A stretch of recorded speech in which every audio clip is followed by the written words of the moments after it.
Hello friends, welcome to Adobe Dreamweaver Tamil tutorial part 22. நான் சீனோ.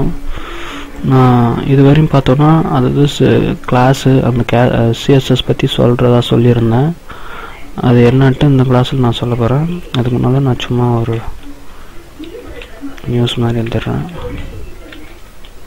ஏன் எழுதுறேன்னா இந்த கேஸ்கேடிங் ஸ்டைல் ஷீட்டை யூஸ் பண்ணுறதுக்காக தான் எழுதுறேன்.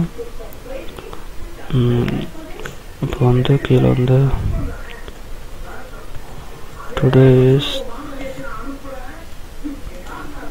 is holiday day. tomorrow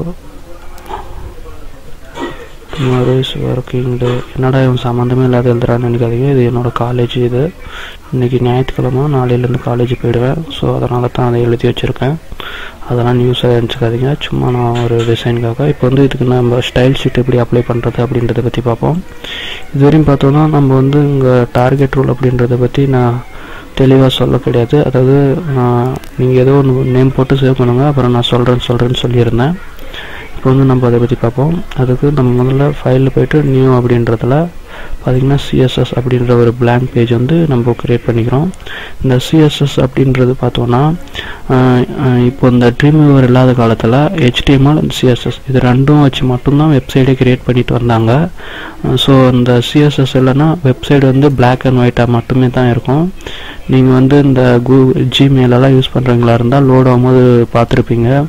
அதாவது லோட் பேசிக் HTML அப்படின்ற மாதிரியெல்லாம் கூட இருக்கும். ஏன்னா அந்த பேசிக் HTML நம்ம லோட் பண்ணோன்னா எந்த ஒரு டிசைனும் இருக்காது. பேசிக்காக பாக்ஸு பிளாக் அண்ட் ஒயிட் மாடலில் மட்டும்தான் இருக்கும், கலரிங் கூட இருக்காது.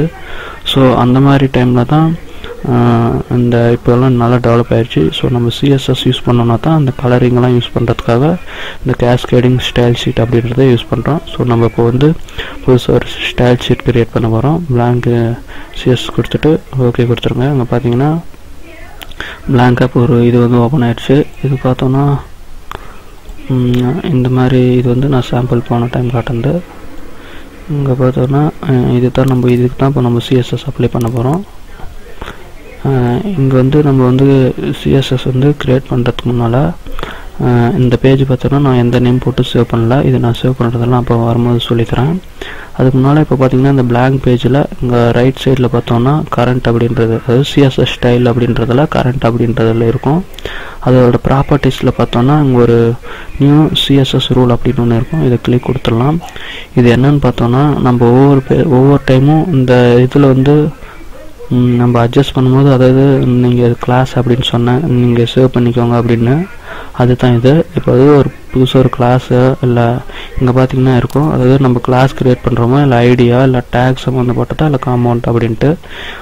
HTML தெரிஞ்சவங்களுக்கு இதை பற்றி நல்லா தெரிஞ்சிருக்கும், கிளாஸ் என்ன ஐடினா என்னன்ட்டு. அதாவது கிளாஸ் ஐடி அப்படின்றதெல்லாம் பார்த்தோன்னா ஒரு அடையாளம் மாதிரி. நம்ம அந்த நேமை வச்சு நம்ம அந்த ஒரு டெக்ஸ்ட்டுக்கு இந்த இதெல்லாம் அப்ளை பண்ணிக்கலாம். அதை நான் வந்து செஞ்சு காட்டுற தெரியும். நான் இப்போதைக்கு கிளாஸ்லேயே ஸ்டார்ட் பண்ணிக்கிறேன். இங்கே வந்து இப்போ கிளாஸ் நேம் வந்து நான் கொடுக்குறேன் பாருங்கள். கிளாஸ் நேம் வந்து சிம்பிளாக H1 அப்படின்னு கொடுக்குறேன். அதாவது ஹெட்டர் அப்படின்ற மாதிரி H1 அப்படின்னு கொடுத்துட்டு ஓகே கொடுக்குறேன்.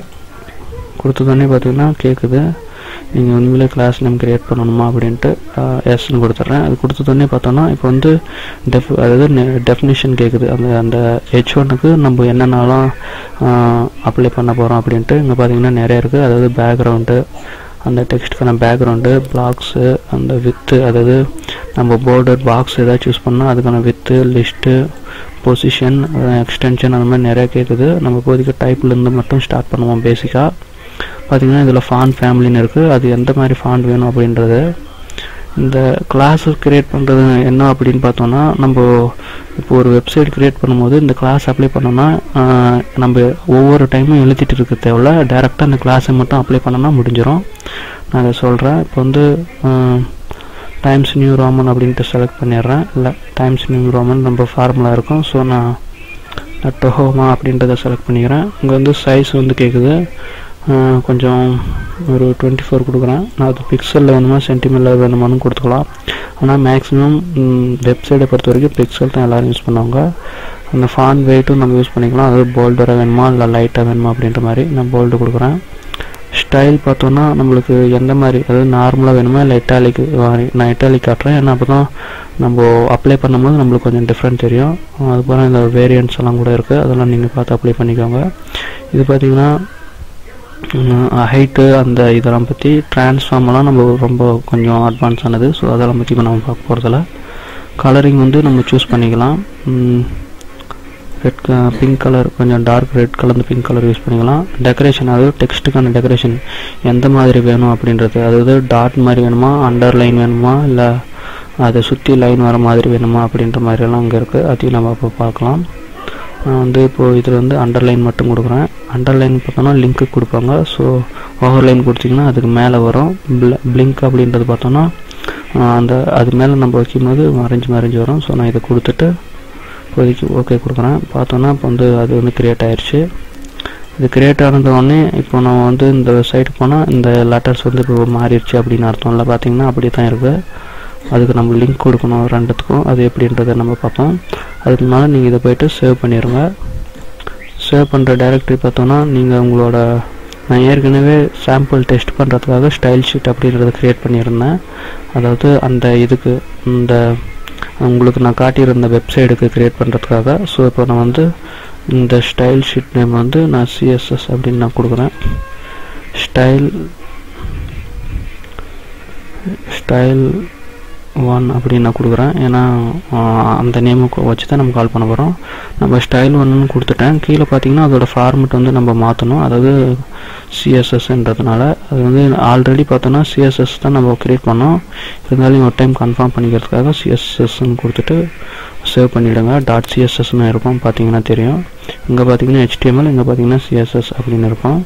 அதேமாதிரி இதையும் சேவ் பண்ணிடுங்க. இதை சேவ் பண்ணால் தான் வச்சுருந்தேன். சாரி,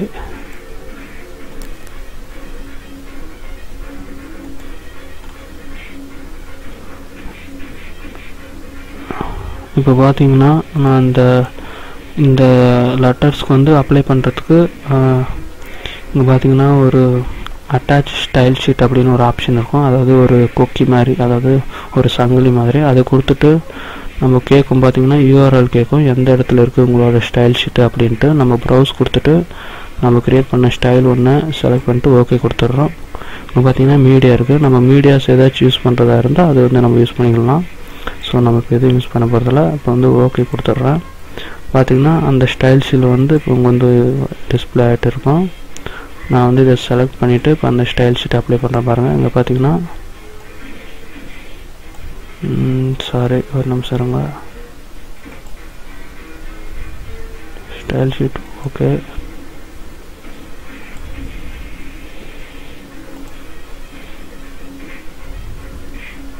இதுக்கு நேம் கொடுத்துருங்க. முதல்ல சேவ் பண்ணிடுங்க.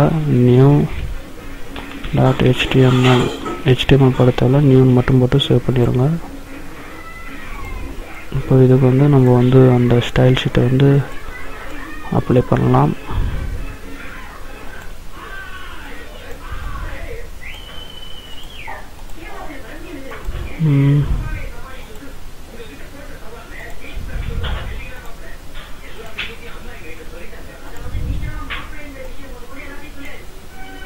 சாரி ஒரு நிமிஷம் இருங்க. இதில் ஏதாச்சும் தப்பு ஆச்சுன்னா நம்ம கோட் வியூவில் போய் பார்த்தா நம்மளுக்கு தெரிஞ்சிடும். ஓ சாரி அங்கே பார்த்தோன்னா நான் இது வந்து இந்த பாக்ஸ்குள்ளார ஏற்கனவே ஒரு ஸ்டைல் ஷீட்டை வந்து நான் அப்ளை பண்ணியிருக்கேன். அதாவது பார்த்தோன்னா இந்த பாடி பி அப்படின்ற ஒரு இது வந்து அப்ளை பண்ணியிருக்கேன். ஸோ அதனால தான் வந்து அது வந்து நம்மளுக்கு டிஸ்பிளே ஆகலை. நீங்கள் புதுசாக நான் இருங்க உங்களுக்கு சாம்பிள் காட்டுறதுக்காக ஸோ நியூ ஓப்பன் பண்ணி காட்டுறேன். அதாவது புதுசாக ஒரு HTML கிரியேட் பண்ணி காட்டுறேன். அதாவது பிளாங்காக இருக்கிறது வச்சுக்கணும் அப்படின்ட்டு நான் இதை டைப் பண்ணிவிட்டு அந்த ஸ்டைல் ஷீட்டை வந்து யூஸ் பண்ணுறேன் பாருங்கள். இது வந்து சேவ் பண்ணிடுங்க. நியூ 2 அப்படின்னு நான் சேவ் பண்ணுறேன். எதுக்காக அப்படின்ட்டுனா நம்ம ஸ்டைல் ஷீட் எப்படி யூஸ் பண்ணுறோம் அப்படின்றதுக்காக. இப்போ வந்து இதில் வந்து இந்த இது வந்து நம்ம அட்டாச் பண்ணிக்கலாம். இப்போ பார்த்திங்கன்னா ஸ்டைல் 1 கொடுத்துட்டு நான் ஓகே கொடுத்துட்றேன். இதை செலக்ட் பண்ணிவிட்டு நம்ம இப்போ வந்தீங்கன்னா கீழே H1 அப்படின்னு இருக்குது. ஓகேங்களா, இப்போ தான் வந்திருக்கு. பார்த்திங்கன்னா நம்ம கிளிக் கொடுத்தோடனே அது ரெட் கலரில் வந்துருச்சு. நம்ம வந்து அது செலக்ட் பண்ணும்போது ஒரு கலரு, நார்மலாக எடுத்துகிட்டு ஒரு கலர் அப்படின்னு இருக்குது. ஏன் இங்கே அப்ளை ஆகலை அப்படின்னு பார்த்தோன்னா, நம்ம வந்து இதுக்குள்ளே இப்போ வந்து நம்ம இருக்கிறது பார்த்தோன்னா டேபிள்குள்ளார இருக்கும். இந்த டேபிளே ஒரு வகையான அதாவது ஸ்டைல் ஷீட்டு தான். நான் பாருங்கள் உங்களுக்கு கோட் வியூவில் காட்டுறேன், பார்த்தீங்கன்னா தெரியும். அதாவது இந்த இடம் பார்த்தோன்னா இருக்கிற இடத்துலாம் ஸ்டைல் ஷீட்டுக்குள்ளார தான் இருக்குது. அதாவது டேபிள்குள்ளார அங்கே பார்த்தீங்கன்னா தெரியும் ஸ்டைல் ஷீட்டுன்ட்டு. ஸோ நான் இது காட்டி உங்களுக்கு கன்ஃபியூஸ் பண்ண விரும்பலை, நீங்கள் ரொம்ப கன்ஃபியூஸ் ஆகிக்காதீங்க. நம்ம ஒரு ஸ்டைல் ஷீட் இப்போ இந்த டேபிள் இல்லாத நார்மலாக இருக்கிற இந்த மாதிரி ஒரு பேஜில் நம்ம அந்த ஸ்டைல் ஷீட்டை க்ரியேட் பண்ணி லிங்க் கொடுத்து யூஸ் பண்ணிக்கலாம். நான் இது ஏன் சொல்ல போகிறேன்னா, நான் ஸ்டைல் ஷீட்டு கண்டினியூஸாக யூஸ் பண்ண போகிறதில்ல. நான் அதை விட சிம்பிளாகவே நம்ம அப்ளை பண்ணுறது மட்டும் இருந்தால் போதும். அதாவது பார்த்திங்கன்னா இங்கே இப்போ நான் இது இல்லாத இன்னும் ஆட் பண்ணோம்னாலே நம்ம வந்து ஆட் பண்ணிக்கலாம். அதுக்கு மறுபடியும் நம்ம நியூவில் போய்ட்டு ரோலில் மறுபடியும் ஒரு கிளாஸோ ஐடியோ அதை க்ரியேட் பண்ணி நம்ம யூஸ் பண்ணிக்கலாம். நான் அதெல்லாம் வர கிளாஸில் சொல்கிறேன். இப்போ பார்த்திங்கன்னா நம்ம வந்து இதுக்கு வந்து ஸ்டைல் ஏதாச்சும் அப்ளை பண்ணணும் அப்படின்னு நினச்சிங்கன்னா, இங்கே ஏற்கனவே நம்ம வந்து நம்ம எழுதும் போது பார்த்தோன்னா இந்த பாடி பி அப்படின்ற ஒரு ஸ்டைல் ஷீட்டில் தான் அது உக்காந்துருக்கு. ஸோ அதனால தான் நம்ம அந்த ஸ்டைல் ஷீட்டை வந்து அப்ளை பண்ண முடியல. ஏன்னா ஒரே இதுக்கு 2 டைம் வந்து அப்ளை பண்ணுறது நாட் பாசிபிள். ஸோ அதனால தான் வர கிளாஸ்லேருந்து நம்ம இன்னும் கொஞ்சம் அட்வான்ஸாக பார்க்க போகிறோம். ஸோ சப்ஸ்கிரைப் பண்ண மறந்துடாதீங்க. தேங்க்யூ ஃபார் வாட்சிங்.